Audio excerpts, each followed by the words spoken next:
सहनाववतु सहनौ भुनक्तो सह वीर्यङ्करवावहै तेजस्विनावधीतमस्तु मा विद्विषावहै। ॐ शान्ति शान्ति शान्तिः। ॐ श्रुतिस्मृतिपुराणानाम् आलयं करुणालयं नमामि भगवत्पादं शङ्करं लोकशङ्करम्। नमामि भगवत्पादशङ्करं लोकशङ्करम्। वन्दे तं सच्चिदानन्दं यतिवर्यं महामतिम् वेदवेदान्तसारज्ञं सद्गुरुं प्रणतोऽस्म्यहम्। सदाशिवसमारम्भाम् शङ्कराचार्यमध्यमाम् अस्मदाचार्यपर्यन्ताम् वन्दे गुरुपरम्पराम्। अग्रे उपस्थितेभ्यः भवद्भ्यः सर्वेभ्यो जिज्ञासुभ्यः सप्रणामम् आर्दं स्वागतं व्याहरामि। श्री श्री सच्चिदानंदेन्द्र सरस्वती स्वामिपादानां कर्तृकत्वेन प्रसिद्धासु कृतिषु विशुद्ध वेदांत परिभाषा नाम्नी इयं देवभाषायाः कृतिः इदानीं विचार्यते। तत्र नवमो विषयः कर्तृत्व भोक्तृत्व व्यवहारः इति नवमो विषयः इदानीं विचार्यते। अग्रे तावत् श्री श्री स्वामिचरणानां प्रशस्तिश्लोकमेकं पठित्वा तेषां पादारविन्दयोः शिरसा प्रणिपत्य अनुग्रहं च प्राप्य प्रकृतं ग्रन्थभागं यथा स्वामिपादानुग्रहं कर्तृत्व भोक्तृत्व व्यवहारः इति विषयम् अधिकृत्य यथामति विचारयामः। सर्वाग्रे श्री श्री स्वामिपादानां प्रशस्तिश्लोकमेकं द्विवारं पठामः। ॐ कषायरहितं काषायवासं स्वरूपनिष्ठं परिपूर्णबोधं वन्दे निशं सच्चिदानन्दरूपं सरस्वतीम् इन्द्रसमानतेजम्। ॐ कषायरहितं काषायवासं स्वरूपनिष्ठं परिपूर्णबोधं वन्दे निशं सच्चिदानन्दरूपं सरस्वतीम् इन्द्रसमानतेजम्। ॐ ब्रह्मनिष्ठाय विद्महे संयमीन्द्राय धीमहि तन्नः सच्चिदानन्दः प्रचोदयात्।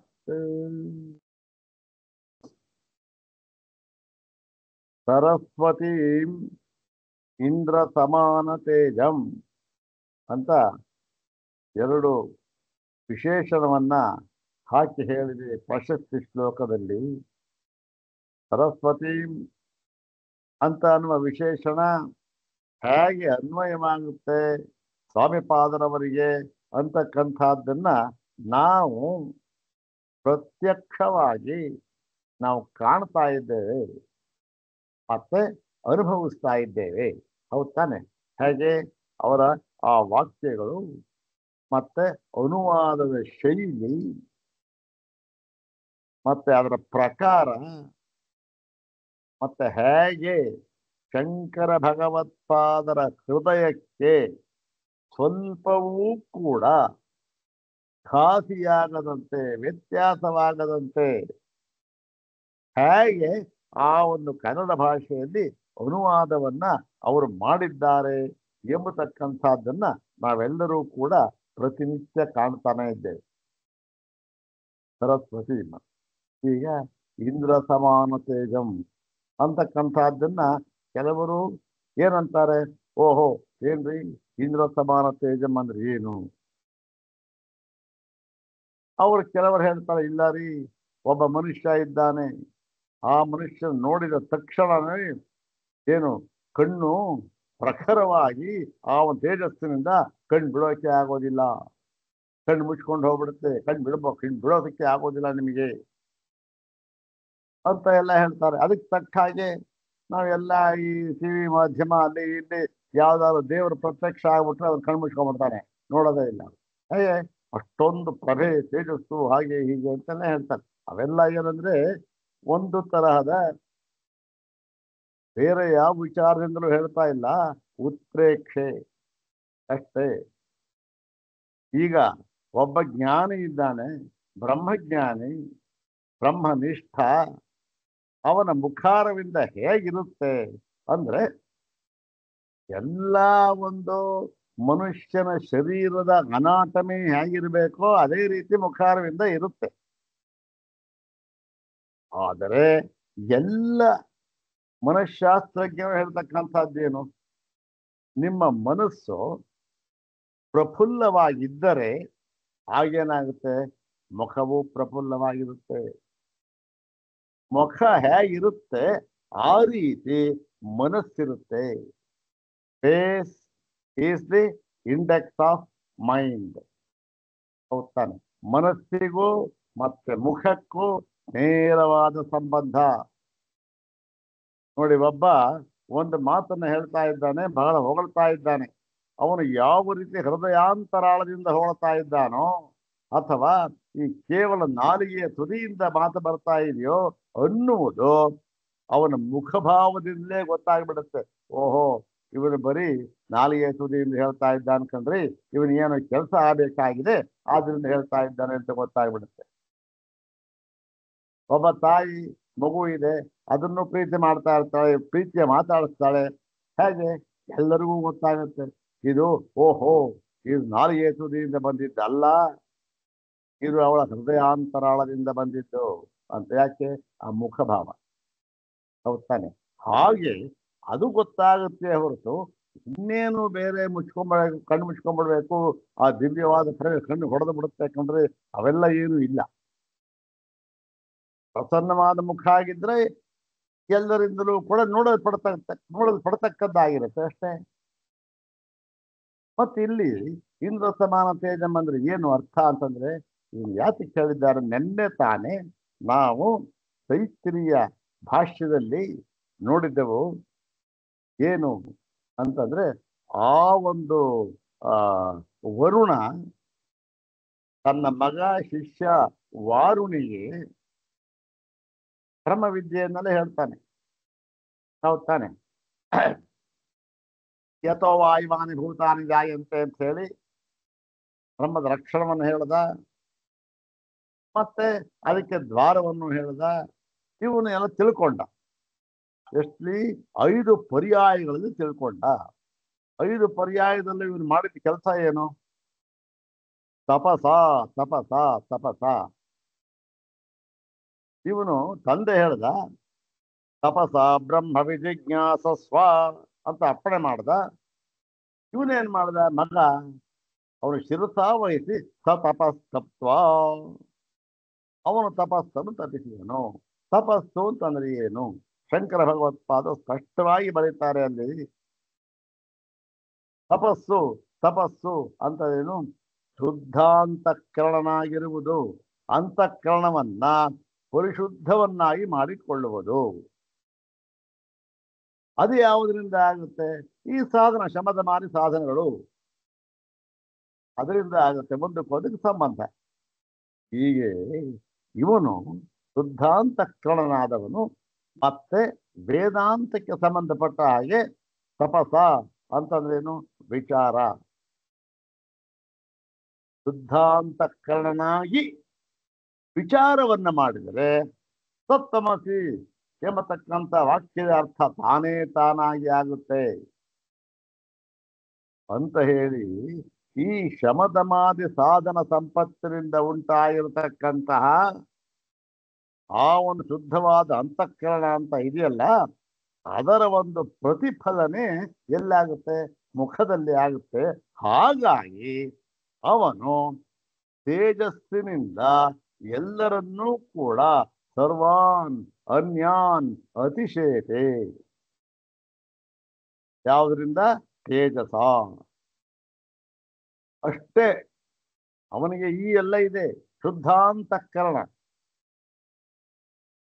ಯಾವ ಒಳಗುಂಡು ಹೊರಗುಂಡು ಅಂತಕ್ಕಂಥದ್ದು ಇಲ್ಲವೇ ಇಲ್ಲ. ಹಾಗಾಗಿ ಅವನ ಮುಖ ಏನಾಗುತ್ತೆ? ಅವನ ಅಂತಃಕರಣವನ್ನ ಪ್ರತಿಬಿಂಬಿಸುವ ಅಂತ ಇರುತ್ತೆ ಅವನ ಮುಖ. ಹಾಗಾಗಿ ಅವನು ಕೇಳ್ತಾರೆ ಎಲ್ಲ ವೇದಾಂತಗಳಲ್ಲಿ, ಕಾವ್ಯಗಳಲ್ಲಿ, ನೋಡ್ರಿ ಇವನ ತೇಜಸ್ಸಿನಿಂದ ಇವನು ಎಲ್ಲರನ್ನೂ ಕೂಡ ಮೀರಿ ನಿಂತಿರುತ್ತಾನೆ ಅಂತ ಹೇಳ್ತಾರೆ. ಆ ಅರ್ಥದಲ್ಲಿ ಇಲ್ಲೂ ಕೂಡ ನಮ್ಮ ಪರಮ ಗುರುಗಳಾದ ಶ್ರೀ ಶ್ರೀ ಸ್ವಾಮಿಪಾದರವರನ್ನ ಇಂದ್ರ ಸಮಾನ ತೇಜಂ ಅಂತ ಹಾಕಿದ್ದೇವೆ. ಇರ್ಲಿ, ಅದು ಮುಂಚೆಯಿಂದ ಹೇಳ್ಕೊಂಡು ಬರ್ತಾ ಇದೀವಿ ಆ ಶ್ಲೋಕನ. ಅದನ್ನೇ ಹೇಳೋಣ, ಇನ್ನೊಂದು ಬಾರಿ ಹೇಳ್ಕೊಂಡು ಶ್ಲೋಕ. ಓಂ ಕಾಷಾಯ ರಹಿತಂ ಕಾಷಾಯ ವಾಸಂ ಸ್ವರೂಪನಿಷ್ಠಂ ಪರಿಪೂರ್ಣಬೋಧಂ ವಂದೇ ನಿಶಂ ಸಚ್ಚಿದಾನಂದ ರೂಪಂ ಸರಸ್ವತೀಂ ಇಂದ್ರ ಸಮಾನ ತೇಜಂ ಅಂತ. ಇನ್ನೊಂದು ವಿಚಾರ ಹೇಳ್ಬೇಕು. ಒಂದು ಯಾತಕ್ಕೆ ಈ ತೇಜಸ್ಸು ಏನ್ರಿ ಬ್ರಹ್ಮ ತೇಜಸ್ ಇದೆ, ಕಾವ್ಯಗಳಲ್ಲೆಲ್ಲ ಹೇಳ್ತಾರ ಅದನ್ನ ಅಲ್ವಾ? ಆದರೂ ಏನ್ ಅರ್ಥ ಅಂತಂದ್ರೆ ಇದು ಅರ್ಥ. ಕಣ್ಣು ಕುಕ್ಬಿಡುತ್ತೆ ಅಂತ ಅಲ್ಲ, ಅವನು ಈ ತರ ಶುದ್ಧಾಂತಃಕರಣನಾಗಿ ವಿಚಾರವಂತನಾಗಿ ಎಲ್ಲರನ್ನೂ ಮೀರಿದವನಾದ್ದರಿಂದ ಅವನಿಗೆ ಈ ಬ್ರಹ್ಮ ತೇಜಸ್ಸು ತೇಜೋವಂತ ಅಂತ ಹೇಳ್ತಾನೆ. ತೇಜೋವಂತ ಅಂದ್ರೆ ಇದು ಅಂತಕ್ಕಂಥ. ಇಲ್ಲಿ ಬೇರೆ ಇನ್ನೇನು ಮುಖ ಆಗಿತ್ತು ಅದವರ ಸಂಬಂಧಪಟ್ಟಿದ್ದು ಬಿಡಿ, ಅವರ ಆಟನೆ ಹೇಗಿರುತ್ತೋ ಆಗಿರುತ್ತೆ, ಅದು ಬೇರೆ ವಿಚಾರ. ಇದಕ್ಕೊಂದು ಉದಾಹರಣೆ ಅಂತಂದ್ರೆ ನೋಡಿ, ಶೃಂಗೇರಿ ಪೀಠ ಸಚ್ಚಿದಾನಂದ ಶಿವಾಭಿನವ ನರಸಿಂಹ ಭಾರತಿ ಮಹಾಸ್ವಾಮಿಗಳು ಅವರ ಒಂದು ದೇಹತ್ಯಾಗದ ಒಂದು ಕಾಲ ಸಮೀಪಿಸ್ತು, ದೇಹ ಶಿಥಿಲವಾಯಿತು. ಉತ್ತರಾಧಿಕಾರಿ ಯಾರು? ಉತ್ತರಾಧಿಕಾರಿ ಯಾರನ್ನಾದ್ರೂ ಮಾಡಬೇಕು. ಏನ್ ಮಾಡಬೇಕು ಅಂತ ಕೇಳಿದ್ರೆ ಅವ್ರ ಮನಸ್ಸಲ್ಲಿ ತುಂಬಾ ಇತ್ತು. ಅದು ಯಾರನ್ನ ಮಾಡಬೇಕು ಅಂದ್ರೆ, ಬೆಂಗಳೂರಿನಲ್ಲಿ ಈ ಶಂಕರ ಮಠದಲ್ಲಿ ಒಬ್ಬ ಹುಡುಗ ಓದ್ತಾ ಇದ್ದಾನೆ, ಅವನನ್ನ ಉತ್ತರಾಧಿಕಾರಿಯನ್ನಾಗಿ ಮಾಡಬೇಕು ಅಂತ ತೀರ್ಮಾನ ಮಾಡಿಬಿಟ್ಟಿದ್ರು ಅವರು. ಇವರ ಒಂದು ದೇಹತ್ಯಾಗ ಸಮಯ ಸಮೀಪಿಸ್ತು. ಏನು ಗುರುಗಳೇ, ಯಾರನ್ನ ಮಾಡೋದು? ನೋಡಿ, ಬೆಂಗಳೂರಿನಲ್ಲಿ ಇಂಥ ಹುಡುಗ ಇದ್ದಾನೆ, ಅವನ್ನ ಕರ್ಕೊಂಡು ಬನ್ನಿ, ಅವನನ್ನ ಉತ್ತರಾಧಿಕಾರಿಯನ್ನಾಗಿ ಮಾಡಿಬಿಡೋಣ ಅಂತ ಹೇಳಿದ್ರು. ವಿಧಿವಿಧಾನ ಅವ್ರಿಗೆ ಏನು ಮಾತ್ರ ಶಕ್ತಿ ಇರಲಿಲ್ಲ, ಎಲ್ಲ ಇದು ಶಿಥಿಲ ಆಗಿತ್ತು. ಹೇಳಿದ್ರು ಅದನ್ನು. ಸರಿ, ಇವರು ಓಡಿದ್ರು. ಎಲ್ಲಿ? ಶೃಂಗೇರಿಯಿಂದ ಶಂಕರ ಮಠಕ್ಕೆ ಬಂದು ಬೆಂಗಳೂರಿಗೆ ಬಂದ ಮೇಲೆ ಆಗರ ಒಂದು ಪದ್ಧತಿ ಏನಾಗಿತ್ತು ಅಂತಂದ್ರೆ, ಮೈಸೂರು ಪ್ರಾಂತ ತಾನೇ ಇದು. ಮೈಸೂರು ಪ್ರಾಂತವಾದ್ದರಿಂದ ಈ ಶೃಂಗೇರಿಯ ಪೀಠಾಧ್ಯಕ್ಷ ಯಾರು ಆಗುತ್ತಾರೆ ಅವರಾಗೋದಕ್ಕಿಂತ ಮುಂಚೆ ಒಂದು ಬಾರಿ ಈ ಮೈಸೂರಿನ ಮಹಾರಾಜರಿಗೆ ಅವರ ಸನ್ನಿಧಾನಕ್ಕೆ ಕರ್ಕೊಂಡು ಬಂದು ಅವ್ರನ್ನ ತೋರಿಸ್ಬಿಟ್ಟು ತಿರುಗಿ ಕರ್ಕೊಂಡು ಹೋಗೋದು. ನೋಡಿ ಸ್ವಾಮಿ, ಗುರುಗಳ ಆಜ್ಞೆ ಈ ಥರ ಆಗಿದೆ, ಇವರು ಉತ್ತರಾಧಿಕಾರಿ ಅಂತ ಹೇಳ್ತಾರೆ. ಅವರು ಏನು ಹೇಳೋದಿಲ್ಲ, ಯಾಕೆಂದ್ರೆ ಅವರು ಜಗದ್ಗುರುಗಳು ಮಾಡಿದ್ದಾರೆ, ನಮ್ದೇನು ಇಲ್ಲಪ್ಪ, ಆಯ್ತು ಮಾಡಿ ಅಂತ ಹೇಳ್ಬಿಟ್ಟು ಮಹಾರಾಜರ ಒಪ್ಪಿಗೆ. ಅದೊಂದು ಪ್ರೋಟೋಕಾಲ್ ಅಂತಾರಲ್ಲ, ಆ ಥರ ಸಂಪ್ರದಾಯ ಅದಿರುತ್ತೆ. ಅದಕ್ಕೇನು ಮಾಡ್ತಾರೆ, ಇವರು ಬೆಂಗಳೂರಿನಿಂದ ಮೈಸೂರಿಗೆ ಕರ್ಕೊಂಡು ಬರ್ತಾರೆ. ಈ ಹುಡುಗ ಯಾರು? ಒಳ್ಳೆ ಶಾಸ್ತ್ರವೇತ್ತ, ಮತ್ತೆ ವೇದ ಪಂಡಿತ, ವೇದಾಂಗ ಪಂಡಿತ, ವೇದಾಂಗ ವೇದಾಂತ ಎಲ್ಲವನ್ನೂ ಕೂಡ ಅಧ್ಯಯನ ಮಾಡಿದಂತಹ ಒಬ್ಬ ಬ್ರಹ್ಮಚಾರಿ. ನೋಡಿದವರಿಗೆಲ್ಲ ಏನು, ಓಹೋ, ಅಲ್ಲೆಲ್ಲ ಹೇಳಿದ್ರು ನೋಡ್ರಿ ಇಂಥ ಹುಡುಗ ಇವನು ಅಂತ. ನೋಡಿದವರಿಗೆ ಏನೋ ಒಂದು ಕಲ್ಪನೆ ಬಂದ್ಬಿಡ್ತು. ಹೀಗೆ ಏನು, ಓಹೋ, ಆ ಹುಡುಗ ಹೇಗಿರ್ಬೋದು, ಏನ್ರಿ ಬ್ರಹ್ಮ ತೇಜಸ್ಸಿನಿಂದ ಬೆಳಗುತ್ತಾ ಇದ್ದಾನೆ, ಹಾಗೆ ಏನೋ ಒಂದು ಕಲ್ಪನೆ ಮಾಡ್ಕೊಂಡ್ಬಿಟ್ರು. ಓ, ಏನ್ರಿ ಮುಖ ನೋಡಿದ ತಕ್ಷಣ ಆಗ್ಬಿಡುತ್ತೆ ಅಂತ. ಸರಿ, ಇವ್ರು ಕರ್ಕೊಂಡು ಹೋದ್ರು ಮಹಾರಾಜರ ಹತ್ರ. ಮಹಾರಾಜರು ಆ ಪೀಠ ಅಪೇಕ್ಷೆ ಪಟ್ಟಿದೆ ಇವ್ರನ್ನ ಉತ್ತರಾಧಿಕಾರಿ ಮಾಡಬೇಕು ಅಂತ. ನಾವು ಏನು ಹೇಳೋದು ಅಂತ ಸಾಮಾನ್ಯವಾಗಿ ಏನು ಹೇಳ್ತಾ ಇರ್ಲಿಲ್ಲ ಸ್ವಾಮಿಗಳು, ಮಹಾರಾಜರು. ಇಲ್ಲಿ ಏನ್ ಹೇಳಿದ್ರು, ಈ ಹುಡುಗನ ಕರ್ಕೊಂಡು ಹೋದ ತಕ್ಷಣ ಸ್ವಾಮಿ ಮಹಾರಾಜರು ನೋಡಿದ್ರಂತೆ, ಆಯ್ತಪ್ಪ ನೀವು ಮಾಡಿ, ಗುರುಗಳು ಅಪೇಕ್ಷೆ ಪಟ್ಟಿದ್ದಾರೆ, ಅವರ ಒಂದು ಅಪೇಕ್ಷೆ ತಂದ ಮೇಲೆ ನಮ್ದೇನು ಇಲ್ಲ, ಆಯಿತು ಅಂತ ಒಪ್ಪಿಗೆ ಕೊಟ್ರು. ಒಪ್ಪಿಗೆ ಕೊಟ್ಬಿಟ್ಟು ಒಂದು ಮಾತು ಹೇಳಿದ್ರಂತೆ ಅವರಿಗೆ, ಯಾರಿಗೆ ಕರ್ಕೊಂಬಂದಿದ್ದಲ್ಲ ಅವ್ರಿಗೆ, ಏನ್ರಿ ಈ ಶೃಂಗೇರಿ ಪೀಠ ಅಂದ್ರೆ ಎಂಥ ಪೀಠ ಅಂತ,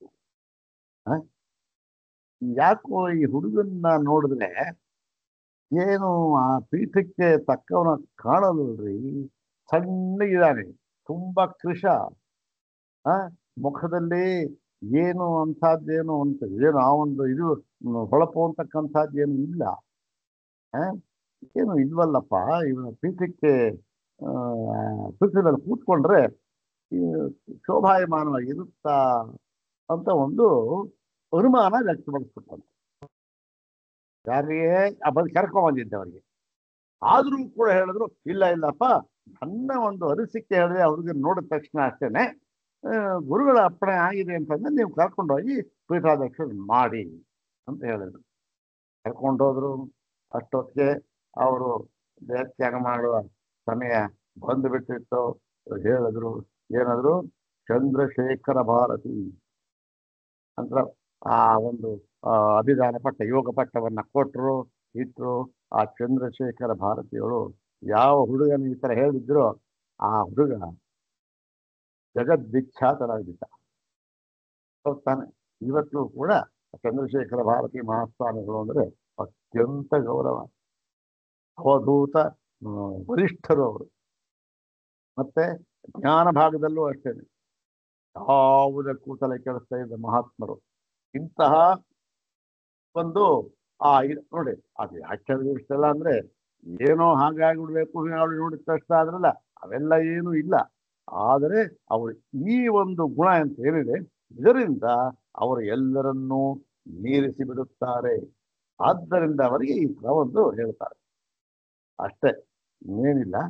ಏನು ಅಪ್ರಕೃತ ಇವೆಲ್ಲ ಸುಮ್ಮನೆ ತಿಳ್ಕೊಂಡಿರ್ಲಿ ಅಂತ ಹೇಳ್ತಾರೆ. ನಾವು ಅಪ್ರಕೃತ, ಕೆಲವ್ರು ಏನ್ ಮಾಡ್ತಾರೆ ನೋಡ್ರಿ, ಇವೆಲ್ಲ ಅಪ್ರಕೃತ ಅಂತ ಹೇಳ್ತಾನೆ ಇರ್ತಾರೆ ಅಪ್ರಕೃತ. ಆದರೂ ಕೂಡ ಕೆಲವನ್ನ ಹೇಳಬೇಕು. ಈ ಒಂದು ಇಂದ್ರ ಸಮಾನತೆ ಇದೆ ಅಂತ ಅನ್ನೋದಕ್ಕೆ ಕೆಲವರು ನೋಡಿ, ಯಾತಕ್ಕೆ ಹೇಳ್ಬೇಕಾಗಿ ಅದಕ್ಕೂ ಹೇಳ್ಬಿಡ್ತೇನೆ ಕೇಳಿ. ಒಂದು ಪುಸ್ತಕ ಬಂತೆ ಹಿಂದೆ ಬಂದಿತ್ತದು, ಅಲ್ಲೇ ಏನೇನೋ ಒಂದು ಕಾಮೆಂಟು ಅದೆಲ್ಲ ಮಾಡಿದ್ರು. ಅದು ಶೃಂಗೇರಿಯಿಂದ ಅದು ಪಬ್ಲಿಷ್ ಆಗಿತ್ತು, ಏನು ಮಾಡಿತ್ತು. ಅದು ಯಾಕೋ ಜ್ಞಾಪಕ ಬಂತು, ಇಲ್ಲಿ ಪುಸ್ತಕ ತೆಗೆದೆ ಪರಿಭಾಷೆನ, ಅದು ಏನೋ ಜ್ಞಾಪಕ ಬಂತು, ಅದಕ್ಕೋಸ್ಕರ ಕೇಳಿದೆ ಅಷ್ಟೇ, ಇನ್ನೇನಿಲ್ಲ. ಇಷ್ಟು ನಾ ಹೇಳಿದ್ದು ಈ ಕಥೆ ಚಂದ್ರಶೇಖರ ಭಾರತಿ ಮಹಾಸ್ವಾಮಿಗಳದು. ಇದು ಈ ಎಸ್.ಕೆ. ರಾಮಚಂದ್ರ ರಾಯರು ಇದ್ದರು, ನಮಗೆಲ್ಲ ಗೊತ್ತಲ್ಲ. ಎಸ್.ಕೆ. ರಾಮಚಂದ್ರ ರಾಯರು ಶಾರದಾ ಪೀಠದ ಮಾಣಿಕ್ಯ ಅಂತ ಒಂದು ಪುಸ್ತಕ ಬರೆದಿದ್ದಾರೆ. ಅದನ್ನೆಲ್ಲ ಪಬ್ಲಿಷ್ ಮಾಡಿ, ಫಸ್ಟ್ ಪಬ್ಲಿಷ್ ಆದಾಗ ನಮಗೆ ಫ್ರೀ ಕೊಟ್ಟರು, ಕರೆದು ಫ್ರೀ ಕೊಟ್ಟರು. ನನ್ನ ಹತ್ರ ಇದೆ ಅದು. ಅದರಲ್ಲಿ ಇವರು ಇದನ್ನು ಉಲ್ಲೇಖ ಮಾಡಿದ್ದಾರೆ. ಈ ಒಂದು ನಾನು ಹೇಳಿದ್ದೆಲ್ಲವನ್ನು ಕೂಡ ಅದನ್ನು ಉಲ್ಲೇಖ ಮಾಡಿದ್ದಾರೆ. ಶಾರದಾ ಪೀಠದ ಮಾಣಿಕ್ಯ ಅಂತ ಹೇಳಿ ಚಂದ್ರಶೇಖರ ಭಾರತೀಯ ಮಹಾಸ್ವಾಮಿಗಳ ಒಂದು ಪರಿಚಯ ಅದನ್ನು ಮಾಡಿದ್ದಾರೆ. ಅದನ್ನು ಹೇಳಿದೆ ನಾನು ಅಷ್ಟೇ, ಇನ್ನೇನಿಲ್ಲ. ಇದು ಶುರು ಮಾಡೋಣ, ಏನೋ ಟೈಮ್ ಆಯ್ತು.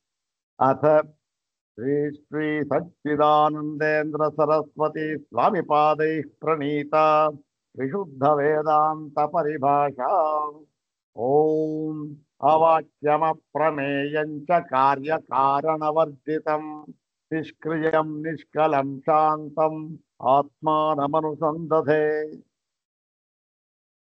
ಪದವಾಕ್ಯ ಪ್ರಮಾಣ ಜ್ಞಾನ ಸಂಪ್ರದಾಯ ವಿದೋ ಗುರೂನ್ ನತ್ವಾ ವಿಶುದ್ಧ ವೇದಾಂತ ಪರಿಭಾಷಾ ಪ್ರಕಾಶ್ಯತೆ.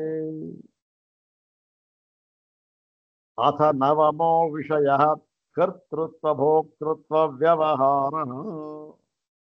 ಕರ್ತೃತ್ವ ಭೋಕ್ತೃತ್ವ ವ್ಯವಹಾರ ಎಂಬತಕ್ಕಂಥ 9ನೇ ವಿಷಯವನ್ನ ಸ್ವಾಮಿಪಾದರವರು ಇಲ್ಲಿ ವಿಚಾರ ಮಾಡ್ತಾ ಇದ್ದಾರೆ.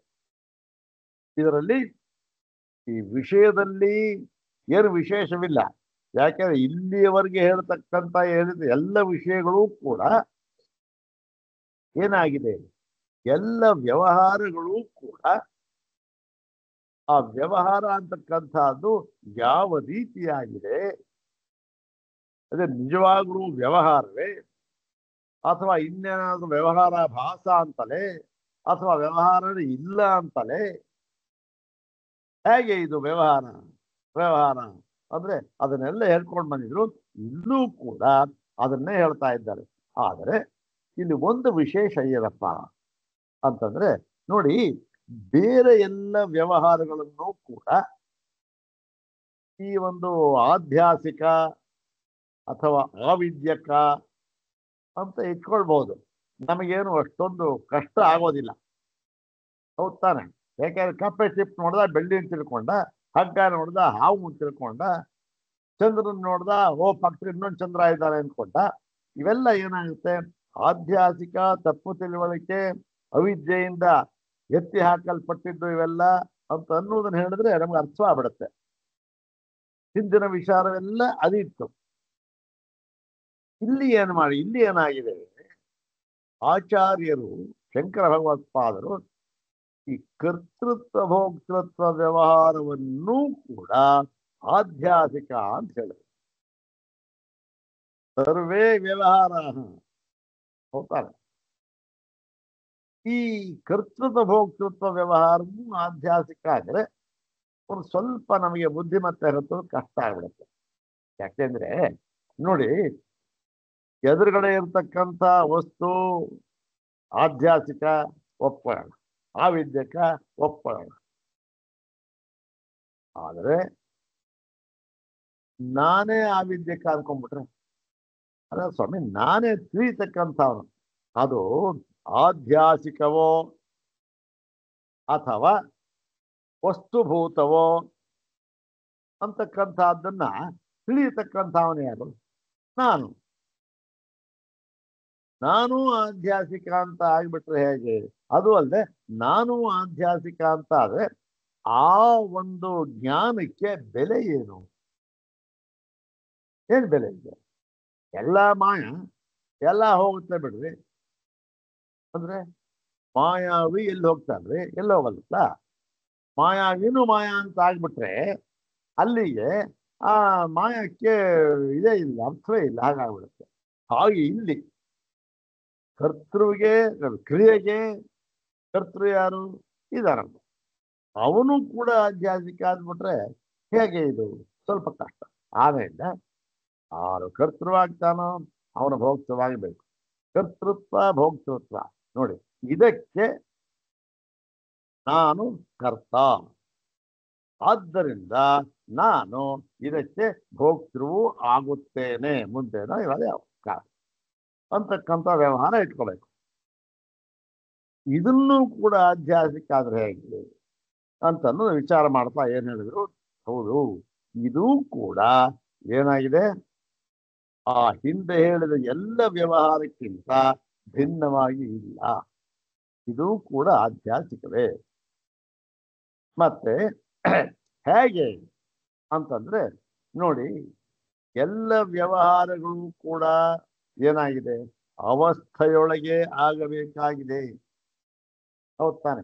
ಈಗ ನಾನು ಏನು ಹೇಳ್ತಾ ಇದ್ದೇನೆ ಎದುರುಗಡೆ ಏನು ಇದೆ, ಎದುರುಗಡೆ ಪುಸ್ತಕ ಇದೆ, ತಾವಿದ್ದೀರಿ, ಇವೆಲ್ಲ ಏನು?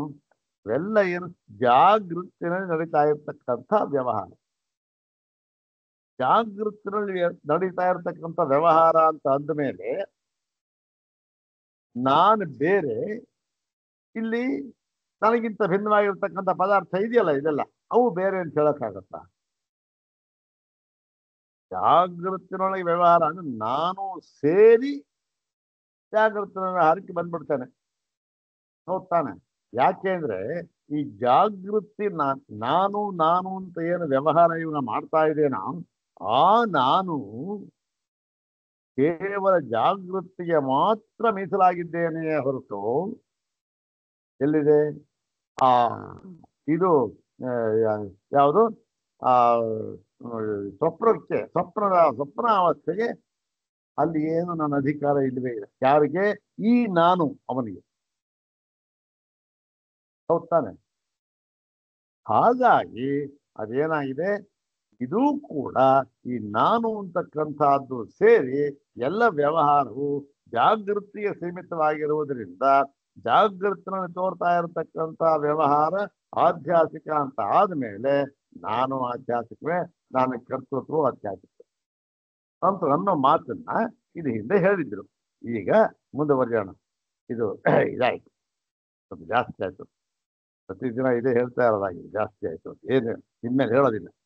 ಪ್ರವೃತ್ತಿ ನಿವೃತ್ತಿ ರೂಪೋಪಿ ವ್ಯವಹಾರ ಪ್ರಮಾಣ ಪ್ರಮೇಯ ವ್ಯವಹಾರವತ್ ವ್ಯವಹಾರ ಶಬ್ದ ವ್ಯಪದೇಶ ಏವ. ನೋಡಿ, ವ್ಯವಹಾರ ಅದೇನಾಗಿದೆ? ಪ್ರವೃತ್ತಿ ನಿವೃತ್ತಿ ರೂಪ. ಹೌದಾರೆ? ವ್ಯವಹಾರ ಆದ್ಮೇಲೆ ಕೊಡೋದು ತಗೊಳ್ಳೋದು ಅಷ್ಟೆ. ಕೊಡುವುದು ತಗೊಳ್ಳೋದು, ಮಾಡುವುದು ಬಿಡುವುದು, ಇದು ವ್ಯವಹಾರ. ಇದು ಪ್ರಮಾಣ ಪ್ರಮೇಯ ವ್ಯವಹಾರವತ್ತು. ಇದ್ಯಾವುದು? ಹಿಂದೆ ಹೇಳಿದ್ರು ಪ್ರಮಾಣ ಪ್ರಮೇಯ ವ್ಯವಹಾರ. ಇವು ಕೂಡ ಆಧ್ಯಾತ್ಮಿಕ ಅಂತ ಹೇಳಿದ್ರು. ಪ್ರಮಾಣ ಪ್ರಮೇಯ ವ್ಯವಹಾರದಂತೆ ಏನಾಗಿದೆ, ಈ ಪ್ರವೃತ್ತಿ ನಿವೃತ್ತಿ ರೂಪವಾಗಿರತಕ್ಕಂಥ ವ್ಯವಹಾರವೂ ಕೂಡ ವ್ಯವಹಾರ ಅಂತಲೇ ಹೇಳಲ್ಪಡುತ್ತದೆ. ಪ್ರಮಾಣ ಪ್ರಮೇಯ ವ್ಯವಹಾರವತ್ ವ್ಯವಹಾರ ಶಬ್ದ ವ್ಯಪದೇಶ ಏವ. ವ್ಯವಹಾರ ಎಂಬ ಶಬ್ದದಿಂದ ಇದು ಕರೆಯಲ್ಪಡುವುದಕ್ಕೆ ಯೋಗ್ಯವಾಗಿದೆ ಅಷ್ಟೇ. ಎಲ್ಲವೂ ಕೂಡ ಪ್ರವೃತ್ತಿ ನಿವೃತ್ತಿ ವ್ಯವಹಾರವೂ ಕೂಡ ತತ್ರತೋ ಪ್ರಮಾಣಾದಿ ಸ್ವರೂಪ ವಿವೇಕೋ ವ್ಯವಹರ್ತರಿ ನ ಏಕಾಂತೇನ ಅಪೇಕ್ಷತೆ. ನೋಡಿ, ಪ್ರಮಾಣ ಪ್ರಮೇಯ ವ್ಯವಹಾರ ಆಧ್ಯಾತ್ಮಿಕ ಅದು ಹಿಂದೆ ಹೇಳಿದ್ರು. ಅಲ್ಲಿ ಏನಾಗಿದೆ ಅಂದ್ರೆ, ಈ ಪ್ರಮಾಣ ಪ್ರಮೇಯ ಇವೆಲ್ಲ ಇದೆಯಲ್ಲ, ಅದರ ಸ್ವರೂಪ ವಿವೇಕ ಅದು ಯಾವುದು, ಅದು ಹೇಗಿದೆ, ಅದರ ಸ್ವರೂಪ ಏನು ಅಂತಕ್ಕಂಥ ಒಂದು ಜ್ಞಾನ ಯಾರು ವ್ಯವಹಾರ ಮಾಡ್ತಾ ಇದ್ದಾನೋ, ವ್ಯವಹಾರ ಮಾಡ್ತಾ ಇರ್ತಕ್ಕಂಥ ಅವನಿಗೆ ನ ಏಕಾಂತೇನ ಅಪೇಕ್ಷತೆ. ಹಾಗೇ ಆಗ್ಬೇಕು, ಅವನಿಗೆ ಜ್ಞಾನವಾಗಲೇಬೇಕು ಅಂತಕ್ಕಂಥದ್ದು ಏನು ನಿಯಮ ಏನು ಇಲ್ಲ. ಪ್ರಮಾಣ ಪ್ರಮೇಯ ಆಗ್ತಾ ಇದೆ, ಆದರೆ ಆ ಪ್ರಮಾಣ ಸ್ವರೂಪ ಏನು, ಅದರ ನಿಯಮ ಏನು ಅವನಿಗೆ ತಿಳಿಬೇಕಾದ್ದಿಲ್ಲ. ಹೌದಾನೆ?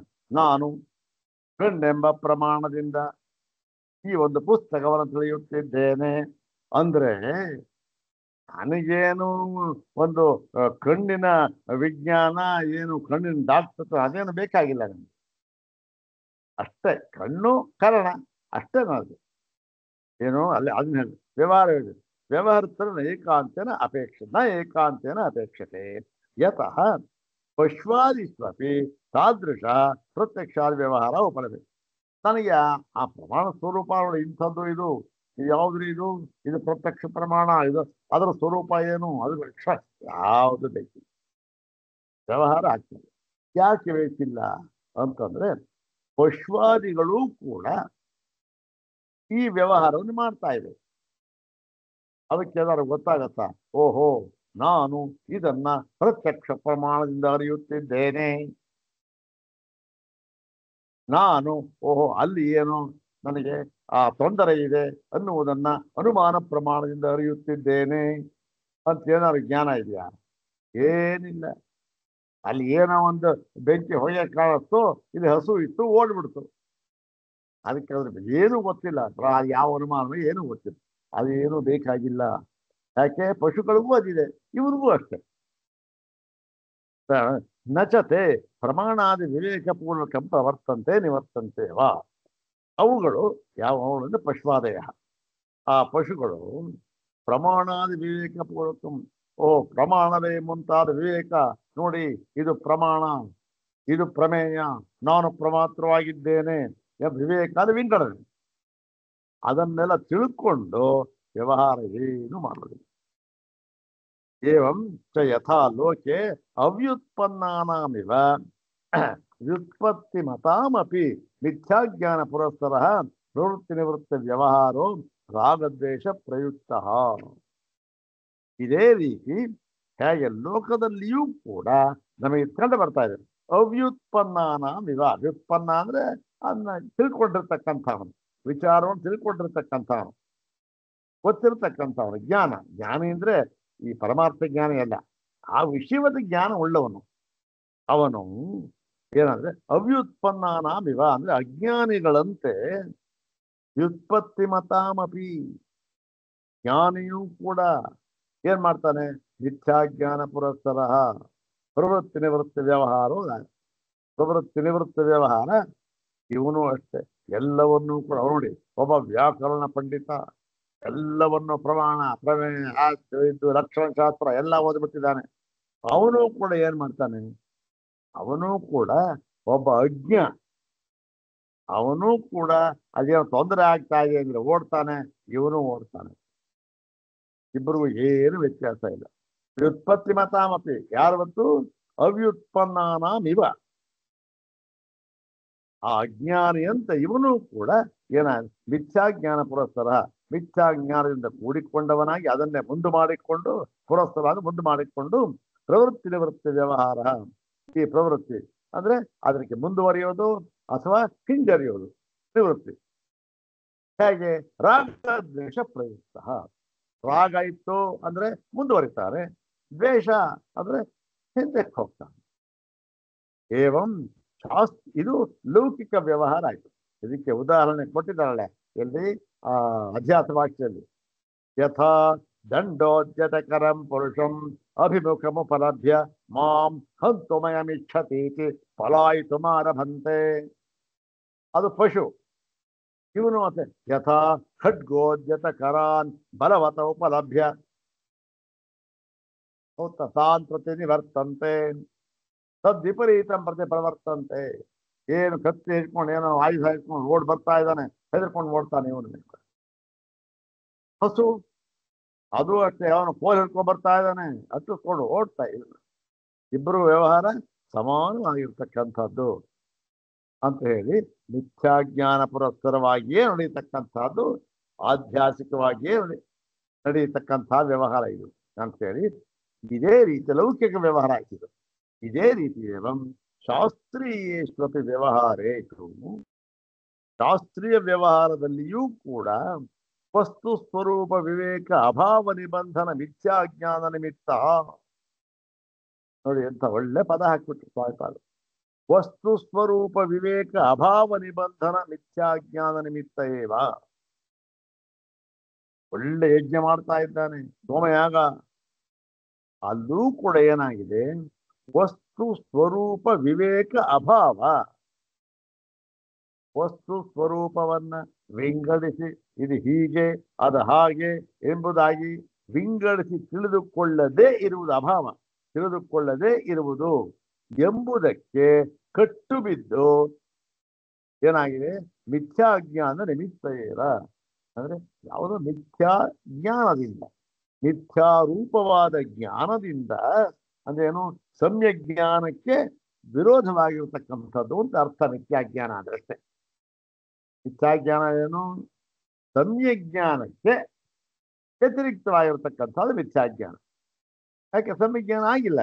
ಸಮ್ಯಜ್ಞಾನ ಆ ವಸ್ತು ಸ್ವರೂಪ ವಿವೇಕ ನಿಬಂಧನ ಆಗಿಲ್ಲ, ಅವಿವೇಕ. ಇದ್ರ ನಿಮಿತ್ತ ಪ್ರವೃತ್ತಿ ನಿವೃತ್ತಿ ಲಕ್ಷಣ ವ್ಯವಹಾರ. ಇವನು ಆ ಶಾಸ್ತ್ರೀಯ ವ್ಯವಹಾರದಲ್ಲೂ ಅಷ್ಟೇ ಪ್ರವೃತ್ತಿ ನಿವೃತ್ತಿ ತಗೊಳ್ಳೋದು ಕೊಡೋದು ಇಲ್ಲ. ಇತಿ ದೃಶ್ಯತೆ, ಹೀಗೆ ನಮಗೆ ಗೊತ್ತಾಗತ್ತೆ. ಅತಯೇವ ಚ ಉಕ್ತಂ ಭಾಷ್ಯಕಾರೇಣ ಅಧಸ್ತಾತ್ ಉದಾಹೃತ ವಾಕ್ಯೆ ಸರ್ವಾಣಿ ಚ ಶಾಸ್ತ್ರಾಣಿ ಅಧ್ಯಾಸಂ ಪುರಸ್ಕೃತ್ಯೈವ ಪ್ರವೃತ್ತಾನಿ ಇತಿ. ಅದಕ್ಕೋಸ್ಕರವೇ ಭಗವಾನ್ ಭಾಷ್ಯಕಾರರು ಅವರು ಆ ಕೊನೆಯಲ್ಲಿ ಉದಾಹರಣೆ ಮಾಡ್ತಾರೆ. ಏನು? ಸರ್ವಾಣಿ ಶಾಸ್ತ್ರಾಣಿ, ಎಲ್ಲ ಶಾಸ್ತ್ರಗಳು ಕೂಡ ಅಧ್ಯಾಸವನ್ನು ಮುಂದೆ ಮಾಡಿಕೊಂಡೇ ಹೊರಟಿವೆ. ಅಧ್ಯಾಸಂ ಪುರಸ್ಕೃತ್ಯೈವ ಪ್ರವೃತ್ತಾನಿ ಇತಿ ಅಂತ ಹೇಳಿದ್ರು. ಇಲ್ಲಿ ನೋಡಿ, ಈ ಇದು ವ್ಯಾಖ್ಯಾನ ಸ್ವಾಮಿಪಾದರವರು ಬರ್ದ್ಯಾರ ಸರಿ. ಭಾಷ್ಯ ನಾವು ಭಾಷ್ಯವನ್ನೇ ನೋಡಿದ್ ನಾವು ಓದಿದ್ದೇವೆ ಅಧ್ಯಾತ್ಮ. ಈ ಭಾಷ್ಯವನ್ನೇ ನೋಡಿದ್ರು ಕೂಡ ಅದೇನಾಗಿದೆ, ಕೆಲವು ಕಡೆ ಈ ವ್ಯಾಖ್ಯಾನ ಓದುವುದಕ್ಕಿಂತಲೂ ಕೂಡ ಭಾಷ್ಯವನ್ನ ಓದಿದ್ರೆ ನಮಗೆ ಚೆನ್ನಾಗಿ ಅರ್ಥ ಆಗ್ಬಿಡುತ್ತೆ. ಶಾಸ್ತ್ರೀಯೇಶ್ವರ ವ್ಯವಹಾರೇ ಯದ್ಯಪಿ ಅದನ್ನೇ ಬರೆಯುತ್ತಾ ಅಲ್ಲಿ, ಬುದ್ಧಿಪೂರ್ವಕಾರಿ ನ ಅವಿದಿತ್ವ ಆತ್ಮನ ಪರಲೋಕ ಸಂಬಂಧಂ ಅಧಿಕ್ರಿಯತೆ ತಥಾಪಿ ನ ವೇದಾಂತವೇದ್ಯಂ ಅಶನಾಯಾದ್ಯತೀತಂ ಅಪೇತ ಬ್ರಹ್ಮ ಕ್ಷತ್ರಾದಿಭೇದಂ ಅಸಂಸಾರಿ ಆತ್ಮತತ್ವಂ ಅಧಿಕಾರೇಪೇಕ್ಷತೆ ಅನುಪಯೋಗಾತ್ ಅಧಿಕಾರ ವಿರೋಧಾಚ. ಹೌದಾನೆ, ಅವನೂ ಕೂಡ ಇದೆ. ಅದನ್ನೇ ಇಲ್ಲಿ ಸ್ವಾಮಿಪಾದರು ವಸ್ತು ಸ್ವರೂಪ ವಿವೇಕ ಅಭಾವ ನಿಬಂಧನ ಮಿಥ್ಯಾಜ್ಞಾನ ನಿಮಿತ್ತ ಅಂತ ಬರದ್ದು ಮುದ್ದೆ ಪದ. ಅಲ್ಲಿ ಆ ಭಾಷ್ಯಕಾರರು ಕೂಡ ಉದ್ದಕ್ಕೆ ಸರಳವಾದ ಭಾಷೆಯಲ್ಲಿ ಬರೆದಿದ್ದಾರೆ. ಯಾಕೆಂದ್ರೆ ಅಧ್ಯಾಸ ಭಾಷ್ಯ ಅತ್ಯಂತ ಸರಳವಾದ ಭಾಷೆ, ಮತ್ತೆ ಅಷ್ಟೇ ಗಹನವಾದ ವಿಚಾರ. ಯಾರು ಅರ್ಥ ಬಹಳ ಕಷ್ಟ ಅದು. ಹೀಗಾಗಿ ಆ ಭಾಷ್ಯ ಪಂಕ್ತಿಯೂ ಕೂಡ ನಮಗೆ ಬಹಳ ಬೋಧಪ್ರದವಾಗಿದೆ ಅಂತ ನಾವು ವಿಚಾರ ಕಷ್ಟ ಇದೆ. ಮತ್ತೆ ಮುಂದುವರಿದು ಹೇಳ್ತಾರೆ, ಇದನ್ನು ಮುಗಿಸ್ಬಿಟ್ಟಿರ್ತಾರೆ. ತತ್ರ ದರ್ಶನಾಂತರಾಣಿ ಲೌಕಿಕ ಪ್ರಮೇಯ ನಿರ್ಧಾರಣಾಯ ಏವ ಪ್ರವೃತ್ತಾನಿ ಇತ್ಯತಃ ತತ್ತಚ್ಛಾಸ್ತ್ರ ಪ್ರಮೇತ್ರणामपि ಪ್ರವೃತ್ತಿ ಯಥೋಕ್ತ ಅಧ್ಯಾಸ ಪೂರ್ವಿಕ ಏವ ಇತಿ ಗಮ್ಯತೆ. ಹೀಗೆ ದರ್ಶನಾಂತರಾಣಿ, ಬೇರೆಯ ದರ್ಶನಗಳು, ಯಾವುದೇ ದರ್ಶನ ಬೇರೆ ಲೌಕಿಕ ಪ್ರಮೇಯ ನಿರ್ಧಾರಣ ಇದೆ. ಈ ಲೌಕಿಕ ಪ್ರಮೇಯ ಇರುತ್ತಾ, ಪ್ರಮೇಯ ಅಂದ್ರೆ ಅದಕ್ಕೆ ಗೊತ್ತಾಗತಕ್ಕಂಥ ವಿಧಾನ ಮತ್ತೆ ವಿಷಯ, ಇವುಗಳಿಗೆ ಅದನ್ನು ತಿಳ್ಕೊಳ್ಳೋಕ್ಕೋಸ್ಕರ ಪ್ರವೃತ್ತಾನೆ ಅದು ಹೊರಟಿದೆ. ಹೌದು, ಲೌಕಿಕ ಪ್ರಮೇಯ ಏನಾಗಿದೆಯೋ ಅದನ್ನ ನಿರ್ಧಾರ ಮಾಡುವುದಕ್ಕೋಸ್ಕರ ಹೊರಟಿವೆ. ಆದ್ದರಿಂದ ಆಯಾಯ ಶಾಸ್ತ್ರವನ್ನು ಮಾಡಿದ್ದಾರಲ್ಲ ಅವರಿಗೂ ಕೂಡ ಏನಾಗಿದೆ, ಪ್ರವೃತ್ತಿ ಯಥೋಕ್ತ ಅಧ್ಯಾಸ ಪೂರ್ವಕ ಇದೆ. ಅವರಿಗೂ ಕೂಡ ಈ ಪ್ರವೃತ್ತಿ ಇದೆಯಲ್ಲ ಅದು ಅಧ್ಯಾಸ ಪೂರ್ವಕವಾಗಿಯೇ ಇದೆ. ಯಾಕೆ? ಆ ಶಾಸ್ತ್ರವೇ ಅಧ್ಯಾಸ ಪೂರ್ವಕ, ಇನ್ನು ಆ ಶಾಸ್ತ್ರ ಪ್ರಣೇತೃ ಅವನು ಅಧ್ಯಾಸ ಪೂರ್ವಕ. ಹೌದಾನೆ? ಯಾಕೆ ಅಂತಂದ್ರೆ ಎಲ್ಲವೂ ಹಿಂದೆ ಹೇಳಿದ್ರು ವ್ಯವಹಾರ ಹೇಗಿದೆ ಅಂತ. ಎಲ್ಲವೂ ಕೂಡ ಏನಾಗಿದೆ, ಜಾಗೃತಿಗೆ ಸಂಬಂಧಪಟ್ಟಿದ್ದಾಗಿದೆ. ಮತ್ತೆ ಜಾಗೃತಿ ಹೇಗಿದೆ? ಇಡೀ ಜಾಗೃತ ಅವಸ್ಥೆಯೇ ಆಧ್ಯಾತ್ಮಿಕ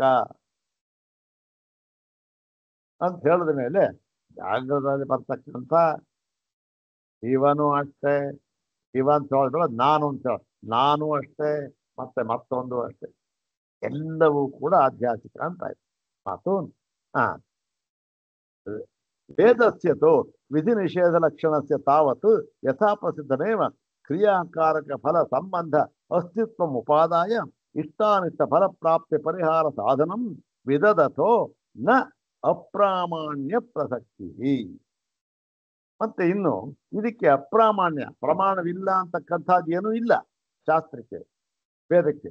ಯಾಕೆ ಅಂತಂದ್ರೆ ವಿಧಿ ನಿಷೇಧ ಲಕ್ಷಣಸ್ಯ ಅಂದ್ರೆ ಹೀಗೆ ಮಾಡು ಹೀಗೆ ಬಿಡು ಅಂತ ಹೇಳಿ ಹೇಗೆ ಪ್ರಸಿದ್ಧವಾಗಿದೆಯೋ ಅದೇ ರೀತಿ ಕ್ರಿಯಾ ಕಾರಕ ಫಲ ಮತ್ತೆ ಇದರ ಸಂಬಂಧ ಇದೆಲ್ಲವನ್ನೂ ಕೂಡ ಇಟ್ಟುಕೊಂಡು, ಎಲ್ಲವೂ ಕೂಡ ಇದೆ. ನಾನು ಈಗ ಯಜ್ಞವನ್ನು ಮಾಡ್ತಾ ಇದ್ದೇನೆ, ನಾನು ದೇಹ ತ್ಯಾಗವಾದ ಮೇಲೆ ನಾನು ಸ್ವರ್ಗಲೋಕವನ್ನು ಹೋಗಿ ಅಲ್ಲಿ ಸುಖವನ್ನು ಪಡೆಯುತ್ತೇನೆ ಅಂತ ಎಲ್ಲವನ್ನು ಇಟ್ಟುಕೊಂಡು ಕ್ರಿಯಾಕಾರಕ ಫಲ ಎಲ್ಲವನ್ನು ಇಟ್ಟುಕೊಂಡು ಉಪಾದ ಇಟ್ಕೊಂಡು ಇಷ್ಟಾನಿಷ್ಟ ಪ್ರಾಪ್ತಿ ಪರಿಹಾರ ಸಾಧನ. ಅಂದ್ರೆ ಇಷ್ಟವಾದದ್ದು ಬೇಕು, ಅನಿಷ್ಟವಾದದ್ದು ಹೋಗಬೇಕು ಎನ್ನುವ ಒಂದು ಆ ಪರಿಹಾರ ಸಾಧನಕ್ಕೋಸ್ಕರ ಈ ಒಂದು ಎಲ್ಲ ಶಾಸ್ತ್ರೀಯ ಕರ್ಮಗಳನ್ನೂ ಕೂಡ ವಿಧಾನ ಮಾಡಿದ್ದಾರೆ. ಹಾಗಾಗಿ ಇದು ಕೂಡ ಆಧ್ಯಾತ್ಮಿಕ. ಮತ್ತು ಇದಕ್ಕೆ ಹೀಗೆ ಮಾಡಿರುವುದರಿಂದ ನೋಡ್ರಿ, ಇದು ಪ್ರಮಾಣವಲ್ಲ ಅಂತಕ್ಕಂಥದ್ದು ಏನೂ ಇಲ್ಲ. ಯಾರಿಗೆ ಇದನ್ನ ಇಟ್ಟುಕೊಂಡು ಯಾರು ಇದನ್ನು ಇಟ್ಟುಕೊಂಡು ವ್ಯವಹಾರ ಎಲ್ಲ ಮಾಡ್ತಾ ಇದ್ದಾರೋ ಅವರಿಗೆಲ್ಲ ಇದು ಪ್ರಮಾಣವೇ. ಹೋಗ್ತಾನೆ, ನನಗೆ ಸ್ವರ್ಗ ಬೇಕು, ಹೌದ್ರಿ ಅದು ಬೇಕು ನನಗೆ ಅಂತನ್ನೋ ಇಟ್ಕೊಂಡಿದ್ರೆ ಇದೆಲ್ಲ ನಿಜವೇ, ಇದು ಮಾಡ್ಬೇಕು ಅಂತಕ್ಕಂಥದ್ದು ಅಂತೇಳಿ ಮುಮುಕ್ಷುಣಾಮಪಿ ಉಪಾತ ದುರಿತ ಕ್ಷಯಾರ್ಥಂ ಕರ್ಮಾಣಿ ವಿದತ್ತೆ ವೇದ. ಇನ್ನು ಈ ಮುಮುಕ್ಷುಗಳಿಗೂ ಕೂಡ ಅವರು ಉಪಾತ್ತ ದುರಿತ ಕ್ಷಯಾರ್ಥಂ, ಉಪಾತ್ತ ಹಿಂದೆ ವಂಚಿತ ರೂಪದಿಂದ ಇರತಕ್ಕಂತಹ ದುರಿತ ಯಾವುದ್ಯಾವುದು ಏನು ಸಂಸ್ಕಾರ ಕೆಟ್ಟ ಸಂಸ್ಕಾರ ಇರುತ್ತಲ್ಲ ಅವೆಲ್ಲಕ್ಕೂ ಕೂಡ ಅದರ ಕ್ಷಯಾರ್ಥಂ ಅದನ್ನೆಲ್ಲವನ್ನೂ ಕೂಡ ನಾಶ ಮಾಡುವುದಕ್ಕೋಸ್ಕರ ಕರ್ಮಗಳನ್ನು ವಿಧಾನ ಮಾಡಿದ್ದಾರೆ. ಅಲ್ಲಿ ವೇದಗಳಲ್ಲಿ ವಿಧಾನ ಮಾಡಿವೆ. ವೇದ ನೋ ವರ್ಣಾಶ್ರಮ ಅಸ್ತಿತ್ವಂ ಕ್ರಿಯಾಕಾರಕ ಫಲ ಅಸ್ತಿತ್ವಂ ವಾ ಯಥಾರ್ಥಂ ಇತಿ ತಾತ್ಪರ್ಯೇಣ ಭಕ್ತಿ ಕುತ್ರಚಿದಪಿ ಇತಿ ನ ದೋಷ. ಅಷ್ಟೇ ಹೊರತು ವರ್ಣಾಶ್ರಮದ ಅಸ್ತಿತ್ವ ಇದೆ ಅಂತಾಗಲಿ ಅಥವಾ ಕ್ರಿಯಾಕಾರಕ ಫಲ ಇದೆ ಅಂತಾಗಲಿ ಅದು ಯಥಾರ್ಥವಾಗಿದೆ ಅಂತಾಗಲಿ ಅದು ಈ ಯಥಾರ್ಥವಾಗಿದೆ ಅಂತ ಹೇಳಿದ್ದಾರೆ. ಆದ್ದರಿಂದ ಇದು ಕುತ್ರಚಿದಪಿ ಕ್ಷಮಿಸಬೇಕು, ಯಥಾರ್ಥವಾಗಿದೆ ಎಂದು ಎಲ್ಲೂ ಹೇಳಿಲ್ಲವಾದ್ದರಿಂದ ಇದರಲ್ಲೇನು ದೋಷವಿಲ್ಲ. ನೋಡಿ, ಇದೇ ಯಥಾರ್ಥ, ಇದೇ ಪರಮಾರ್ಥ ಅಂತ ಎಲ್ಲೂ ಹೇಳಿಲ್ಲ. ನತು ವರ್ಣಾಶ್ರಮಾಸ್ತಿತ್ವಂ, ಆದ್ದರಿಂದ ದೋಷವೇನು ಇಲ್ಲ ಅಂತ ಹೇಳಿ ಮೋಕ್ಷ ಪರಸ್ತು ವೇದ ಯದ್ಯಪಿ ಪ್ರಮಾತ್ರಾದಿ ಅವಿದ್ಯಾಕೃತ ಭೇದಂ ಪುರಸ್ಕೃತ್ಯೈವ ಪ್ರವರ್ತತೆ. ವೇದವೆಲ್ಲ ಏನಾಗಿದೆ? ಮೋಕ್ಷ ಪರವಾಗಿ ತಾತ್ಪರ್ಯ ಸರ್ವೇ ವೇದಾಂತ ಆರಭ್ಯಂತೆ ಏವಂ ಅಯಂ ಅನಾದಿರಣಂತೋ ನೈಸರ್ಗಿಕೋಧ್ಯಾಸ ಇಚ್ಛಾ ಪ್ರತ್ಯರೂಪ ಕರ್ತೃತ್ವ ಭೋಕ್ತೃತ್ವ ಪ್ರಯುಕ್ತ ಅಂತೇಳಿ ಇದನ್ನೇನ್ ಮಾಡಬೇಕು? ಇದನ್ನ ಹೋಗಲಾಡಿಸುವುದಕ್ಕೋಸ್ಕರವೇ ಎಲ್ಲ ವೇದಾಂತಗಳು ಹೊರಟಿವೆ ಅಂತ ಹೇಳಿ ಆ ವೇದಾಂತ ಮೋಕ್ಷಶಾಸ್ತ್ರ ಹೊರಟಿವೆಲ್ಲ ಮೋಕ್ಷ ಬರಬೇಕು. ಯದ್ಯಪಿ ಅದು ಕೂಡ ಏನ ಪ್ರಮಾತ್ರಾದಿ ಅವಿದ್ಯಾದಿಗಳು. ಅದು ಯಾರಿಗಾಗಬೇಕು? ಈಗ ಮುಕ್ತಿ, ಸಂಸಾರದ ಮುಕ್ತಿ ಯಾರಿಗಾಗಬೇಕು? ನನಗಾಗಬೇಕು. ಅಂದ್ರೆ ಪ್ರಮಾತ್ರ ಅದನ್ನ ಇಟ್ಟುಕೊಂಡೇ ಅದನ್ನ ಹೊರಡ್ತಕ್ಕಂಥದ್ದು. ಆದರೂ ಕೂಡ ನ ಪ್ರಮಾತ್ರಾದಿ ಭೇದ ಸತ್ಯತ್ವೇ ತಸ್ಯ ತಾತ್. ಆದರೂ ಕೂಡ ಏನಾಗಿದೆ? ಪ್ರಮಾತ್ರ ಒಬ್ಬ ಇದ್ದಾನೆ, ಪ್ರಮಾಣ ಅಂತ ಇದೆ, ಪ್ರಮೇಯ ಅಂತ ಇದೆ. ಪ್ರಮಾತ್ರ ನಾನು, ಪ್ರಮಾಣ ಏನು? ಈ ಶಾಸ್ತ್ರ. ಪ್ರಮೇಯ ಯಾವುದು? ಈ ಪರಮಪದ ಅಥವಾ ಕೈವಲ್ಯ ಅಂತಕ್ಕಂಥ ಪ್ರಮಾಣ ವ್ಯವಹಾರ ಇಟ್ಕೊಂಡು ಅದು ಸತ್ಯವಾಗಿದೆ ಅಂತ ಇಟ್ಕೊಂಡೇನು ಇಲ್ಲ, ತಾತ್ಪರ್ಯದಲ್ಲಿ ಹೇಳಿಲ್ಲ. ಮತ್ತು ಅಧ್ಯಾರೋಪಾಪವಾದ ನ್ಯಾಯ ಮನುಸ್ಮೃತಿಯವ ತತ್ತತ್ವಂ ವಿಮರ್ಶ್ಯ. ನೋಡಿ, ಇದೊಂದು ಅಧ್ಯಾರೋಪಾಪವಾದ ನ್ಯಾಯವನ್ನ ಅನುಸರಿಸಿಕೊಂಡು ತತ್ತತ್ವಂ ಆ ತತ್ವವನ್ನ ವಿಮರ್ಶೆ ಮಾಡಿ ವಿಚಾರಾಂತೆ ವಿಚಾರ ಮಾಡಿದ ಕೊನೆಯಲ್ಲಿ ಏನ್ ಹೇಳ್ತಾರೆ? ನಿತ್ಯ ಜಿರಸ್ತ ಸಮಸ್ತ ಅವಿದ್ಯಾ ತತ್ಕಾರ್ಯೇ. ನಿತ್ಯ ಜಿರಸ್ತ ಸಮಸ್ತ ಅವಿದ್ಯಾ ತತ್ಕಾರ್ಯೇ ಅಂದ್ರೆ ಯಾವತ್ತಿಗೂ ಕೂಡ ನಿಶೇಷವಾಗಿ ಅವಿದ್ಯಾ ಮತ್ತು ಅದರ ಕಾರ್ಯ, ಅವಿದ್ಯಾ, ಕಾಮ ಮತ್ತೆ ಕರ್ಮ, ಅದರಿಂದ ಸಂಸಾರ. ಅವಿದ್ಯೆಯಿಂದ ಕಾಮವಾಯಿತು, ಕಾಮದಿಂದ ಕರ್ಮ ಮಾಡ್ದ, ಕರ್ಮಫಲ ಅನುಭವಿಸೋದಕ್ಕೆ ಸಂಸಾರ. ಇದನ್ನ ಇಟ್ಟುಕೊಂಡೆ ತತ್ತತ್ವ ವಿಮರ್ಶ್ಯ, ಅದನ್ನ ವಿಮರ್ಶೆ ಮಾಡಿ ಈ ಎಲ್ಲವೂ ಇಲ್ಲದೆ ಇರತಕ್ಕಂಥ ಈ ಅವಿದ್ಯಾ ತತ್ಕಾರ್ಯವಾಗಿರ್ತಕ್ಕಂಥ ಕಾಮಕರ್ಮಗಳಿದೆಯಲ್ಲ ಅದು ಪರಮಾರ್ಥ ಸ್ವರೂಪೇ.